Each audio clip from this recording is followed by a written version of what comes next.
In 1943, at the height of World War II, a 40-year-old man received a letter that turned his world upside down. It was a draft notice from the United States Army. He was to report for military duty immediately. No appeal, no exception, no escape. Millions of men received the same letter. Millions had no choice but to comply, to leave their families, their lives, their dreams behind, and march into the deadliest conflict in human history. But this man was different. He possessed a technique, a specific mental method that he had spent 12 years perfecting. A technique taught to him by a mysterious Ethiopian rabbi in a dimly lit room in New York City. So instead of panicking, instead of running, instead of hiring lawyers, he went home, lay down on his bed, and closed his eyes. He imagined himself already free, honorably discharged, back in his apartment, living his normal life. He felt it as real, not as a wish, but as a fact. 9 days later, Neville Goddard walked out of the United States Army with an honorable discharge, having used nothing but the power of his own assumption. This is not a legend. This is documented history, and the technique he used is something you can learn before this video ends. But here is what makes this story truly extraordinary. The Army discharge was not Neville's most impressive manifestation. It was not even close. It was simply the one that proved, under the most extreme conditions imaginable, wartime military conscription, that the technique works. What you are about to discover in this video is the complete system, the exact method Neville Goddard spent 40 years teaching to thousands of people across America. A method so specific, so repeatable, and so powerful that it has survived for nearly a century. Not because of marketing or hype, but because people who use it keep getting results that they cannot explain any other way. And it all began on a small island in the Caribbean, with a boy who had nothing but a dream. Goddard was born on February 19th, 1905, in the parish of St. Michael, Barbados. He was one of 10 children in a family that was respectable but far from wealthy. Life on the island was simple, beautiful, but limited. From an early age, Neville felt something that he could not articulate, a restlessness, a sense that the world was larger than what his eyes could see. While other boys played in the sugarcane fields, Neville was drawn to books, to questions, to the strange feeling that reality was not quite what it appeared to be. At 17, with barely enough money for a one-way ticket, Neville boarded a ship and sailed to New York City. It was 1922. The city was electric, jazz, ambition, and millions of people chasing the American dream. Neville found something very different from the dream. He worked as a dancer in small theater productions. He took odd jobs to survive. He shared cramped apartments with other immigrants who were equally invisible to the city that surrounded them. For nearly a decade, Neville Goddard was nobody. Talented, intelligent, burning with potential, but trapped in circumstances that seemed impossible to escape. He had no connections, no wealth, no mentor, no path forward. Until one evening in 1931, when everything changed. A friend invited Neville to a lecture. The speaker was a man unlike anyone Neville had ever encountered. An elderly Ethiopian scholar who had spent decades studying the Kabbalah, the ancient mystery schools of Egypt, and the hidden esoteric traditions of Judaism. His name was Abdullah, and the first words he ever spoke to Neville would haunt him for the rest of his life. When Neville walked into that lecture room for the first time, Abdullah looked directly at him, past the other students, past the rows of chairs, and said 6 words. "Neville, I have been expecting you." Neville had never met this man, had never heard of him, had no appointment, no introduction, no connection. And yet Abdullah spoke as if their meeting had been arranged long before either of them was born. For the next 5 years, Abdullah became Neville's teacher, mentor, and the most important influence of his entire life. But Abdullah did not teach religion. He did not teach positive thinking. He did not teach prayer in any conventional sense.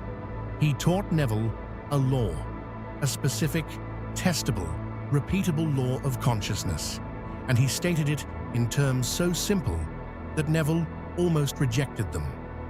Your assumptions, your deeply held beliefs about yourself and your world, do not describe your reality. They create it, not symbolically, not eventually, now, constantly, without exception. Neville was skeptical. He was intelligent, analytical, and not inclined to accept mystical claims without evidence. So Abdullah gave him a test. "You want to visit your family in Barbados," Abdullah said, "but you have no money, so stop wanting to go. You are already there." "That's absurd," Neville protested. "I can't afford the ticket."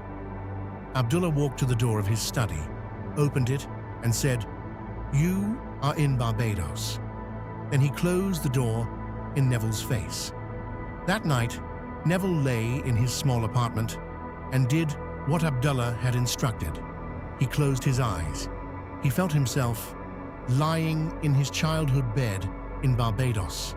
He heard the tropical wind. He smelled the salt air. He felt the warm sheets of his mother's home. Not hoping, not wishing, feeling himself already there. He did this every night for weeks. Then circumstances shifted. A letter arrived from a family member mentioning a partially paid trip. A booking opened on a ship that had been full. A chain of small, seemingly unrelated events aligned. And within a month, Neville Goddard was standing on the shore of Barbados. This was the moment that changed everything. Not because of the trip itself, but because of what it proved. The law was real. Assumption was not philosophy. It was technology. The Barbados trip was Neville's initiation. It proved that assumptions could create physical circumstances, but it raised a far more dangerous question. If a mental state can produce a ship ticket to Barbados, what else can it produce? Can it heal a body? Can it end a war? Can it override the most powerful military machine on Earth? For the next 12 years, Neville tested the limits, and in 1943, when the US Army drafted him against his will, he got his answer. Before we go further into Neville's story, you need to understand exactly what the law of assumption is and what it is not. The law of assumption is not the law of attraction. This distinction matters enormously. The law of attraction, as it is popularly understood, says, think positive thoughts and positive things will be attracted to you. Like attracts like. Raise your vibration and good things come. The law of assumption says something far more specific and far more powerful. Your reality is not attracted to you. Your reality is created by you through the assumptions you hold as true. You do not get what you want. You get what you assume to be real. This is not a subtle difference.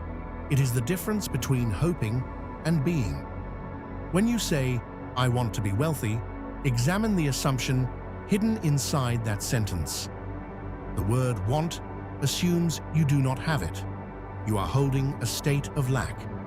And the law, which is impersonal, automatic, and absolute, reflects your actual state back to you as your external circumstances. This is why affirmations fail for most people. Standing in front of a mirror saying, "I am rich," while feeling poor, produces nothing. The law does not respond to words. It responds to your dominant feeling, the deep, sustained emotional state that you carry beneath your conscious thoughts. Neville summarized the entire law in one sentence. An assumption, though false, if persisted in, will harden into fact. Read that again. An assumption, even one that currently contradicts your visible reality, if you hold it with genuine feeling and refuse to abandon it, must eventually express itself as a physical fact, not because of magic, because of the mechanism through which consciousness creates experience. Your current life, every relationship, every bank balance, every health condition, every opportunity, and every limitation is the hardened reflection of assumptions you have been holding, mostly unconsciously, for years. Change the assumption, and the reflection must change. It has no choice. Understanding the law intellectually is one thing, but knowledge without application is useless. And this is where most people get stuck. They understand the concept, but they don't know how to actually change a deep assumption that has been running their life for decades. This is why Neville Goddard's greatest contribution was not the law itself. The law has existed for thousands of years. His greatest contribution was a technique, a precise, step-by-step method for implanting a new assumption directly into the subconscious mind. He called it the state akin to sleep. And it is the most powerful mental tool I have ever encountered. Every night, as you drift from waking to sleeping, there is a brief window, perhaps 5 to 15 minutes, where something extraordinary happens inside your brain. Neuroscience calls it the hypnagogic state. You know the feeling. Your body grows heavy, your thoughts loosen, the boundary between real and imagined becomes soft and blurred. You are not quite asleep, but you are no longer fully awake. Neville Goddard realized that this state is not just a transition, it is the most powerful moment of your day. Because in this state, your conscious mind, the analytical, skeptical, critical voice, relaxes its grip. The gatekeeper stands down, and your subconscious mind, the part that controls your beliefs, your habits, your perceptions, and according to the law, your external reality, becomes completely open and receptive. Whatever you impress upon your subconscious in this state, it accepts as fact. Here is the technique. Follow each step precisely. Step 1. Choose one short scene. Not a movie, not a fantasy. One scene, 10 to 15 seconds long, that implies your wish has already been fulfilled. The key word is implies. If you want a promotion, imagine a colleague shaking your hand, saying, "Congratulations." If you want to heal, imagine your doctor saying, "Everything is completely clear." Choose the moment after the wish is fulfilled, not the process of getting it. Step 2. Lie down in a comfortable position. Darken the room. Remove all distractions. Your goal is to reach the edge of sleep without crossing over. Step 3. Relax deeply. Breathe slowly. Let your body become heavy. Feel each muscle release. Allow yourself to drift toward that drowsy borderland between waking and sleeping. Step 4. When you feel the heaviness, when reality begins to soften, start playing your scene. But here is the critical instruction. You must be inside the scene, not watching it. See through your own eyes, hear through your own ears, feel with your own hands. Step 5. Engage every sense. What do you physically feel? The warmth of a handshake, the texture of a surface, the weight of an object. What do you hear? A specific voice, background sounds. What do you see? Colors, light, details. The more vivid, the more real it becomes to your subconscious. Step 6, and this is the master key. Feel the emotion. Not the emotion of wanting, the emotion of having. Gratitude, relief, quiet satisfaction, joy. Let the feeling fill your entire body. This is what Neville meant when he said, "Feeling is the secret. The images are the vehicle. The feeling is the fuel." Step 7. Loop the scene. When your mind wanders, gently return. No force, no strain. Just a soft, persistent return to the scene and the feeling. Step 8. Fall asleep in the feeling. Cross the threshold from waking to sleeping while holding the emotional state of the wish fulfilled. When you succeed, you deliver the blueprint directly to your subconscious mind at the exact moment when it is most receptive. And then something begins to happen. Your subconscious starts rearranging the external world to match the internal state you have impressed upon it. Not through magic, through a shift in what you notice, what you believe is possible, what actions feel natural, and what opportunities you recognize. Neville called this the bridge of incidents. Now, I can already hear the skeptic in some of you saying, "This sounds like wishful thinking. Show me proof." Fair enough. Extraordinary claims require extraordinary evidence. So let me share 3 documented cases, not theories, not hypotheticals, 3 events from Neville Goddard's own life and lectures that are either true or the most elaborate hoax in the history of self-help. I will let you decide. Case 1. The Army Discharge. In 1943, Neville was drafted into the United States Army. He did not want to serve. Rather than fight the system through legal channels, he applied ersatz. Every night, he lay on his military bunk and imagined himself back in his New York apartment. He felt the familiar bed, heard the city sounds outside his window, felt the deep relief of being free, not hoping, feeling. On the 9th day, Neville was called to his commanding officer's quarters. He was told he was being honorably discharged. No explanation was given. No special circumstances were cited. During a war that had consumed 50 million lives, one man walked free because he changed his assumption. Case 2. The ladder experiment. Neville would often challenge his lecture audiences with a simple exercise. He would say, "Tonight, before you fall asleep, vividly imagine yourself climbing a ladder. Feel your hands gripping the rungs. Feel the cold metal. Feel your feet stepping up. Make it real. But during the day, tell yourself repeatedly, 'I will not climb a ladder.'" Within days, students reported climbing ladders in the most unlikely circumstances. A woman who worked in an office found herself helping a maintenance worker and climbing a ladder without thinking. A businessman climbed one in a warehouse he had no reason to visit. The conscious intention, "I will not climb a ladder," was powerless against the vivid assumption planted in the subconscious state. The experiment proved a principle that Neville considered fundamental. What you feel to be true in the state, akin to sleep, overpowers what you tell yourself during the day. The subconscious does not argue. It does not reason. It simply accepts and creates. Case 3. The specific job. A man attended one of Neville's lectures in Los Angeles. He wanted a particular position at a particular company. He had no connections there, no relevant qualifications, and no interviews scheduled.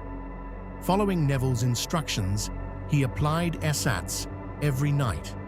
He imagined sitting at a desk in that company's office. He felt the surface of the desk under his hands. He heard colleagues greeting him by name. He felt the quiet satisfaction of belonging there. Within 3 weeks, a chain of events unfolded that he could never have orchestrated. A cancelled lunch led to a chance encounter with a stranger. That stranger mentioned a position opening. The opening was at the exact company he was invited to interview. He was offered the exact position he had imagined. His testimony, recorded in Neville's lecture notes, "I changed nothing about my external actions. I changed only my assumption about who I was. Everything else arranged itself. These stories might sound like miracles, but Neville Goddard never called them miracles. He called them the natural, automatic operation of a law as impersonal and reliable as gravity. And what is remarkable is this. Decades after Neville's death, modern neuroscience has begun to uncover the exact mechanisms that explain how this works, not in mystical language, in measurable, documented, neurological terms. In 2007, a research team at Harvard Medical School published a study that quietly changed our understanding of the brain. They divided volunteers into two groups. One physically practiced a piano exercise for 5 days. The other only imagined practicing, visualizing each finger movement in vivid detail. After 5 days, brain scans revealed nearly identical neural expansion in both groups. The motor cortex had physically reorganized itself in the group that had never touched a piano, simply in response to vivid imagination. The brain cannot distinguish between a vividly imagined experience and a physical one. When Neville Goddard taught a SATs, he was instructing people to do exactly what this Harvard study measured: to create a vivid, sensory-rich mental experience and sustain it until the brain accepted it as reality. He was describing neuroplasticity 70 years before the term existed. But there is a second mechanism that is perhaps even more revealing: the reticular activating system, or RAS. Your brain receives approximately 11 million bits of sensory information every second. Your conscious mind can process roughly 40 to 50. The RAS is the filter that decides which 40 bits get through. And what determines the filter? Your dominant beliefs, your assumptions. When you assume you are unlucky, your RAS filters for evidence of bad luck, and you find it everywhere. When you assume you are capable and deserving, your RAS filters for opportunities, connections, and resources, and suddenly they appear, as if from nowhere. They were always there. Your assumption determined whether you could see them. This is Neville's bridge of incidents, described in neurological terms. When you change your assumption through SATs, you reprogram the RAS filter. You literally begin to perceive a different reality. Not because reality changed, but because your brain is now allowing different information through.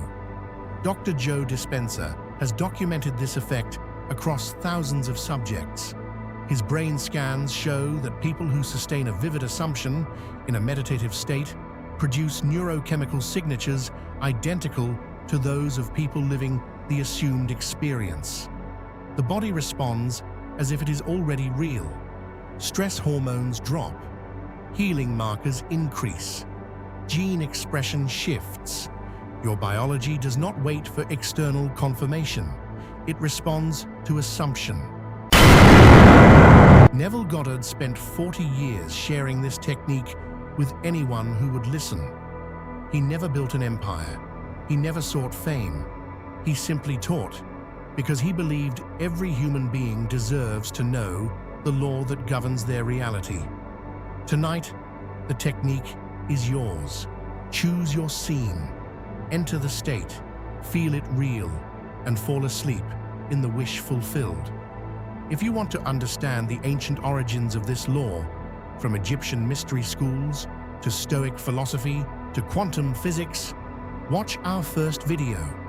The link is on screen now. Subscribe to Ethereal Seeker. We go deeper every week. The law is real. The technique is yours. Use it tonight.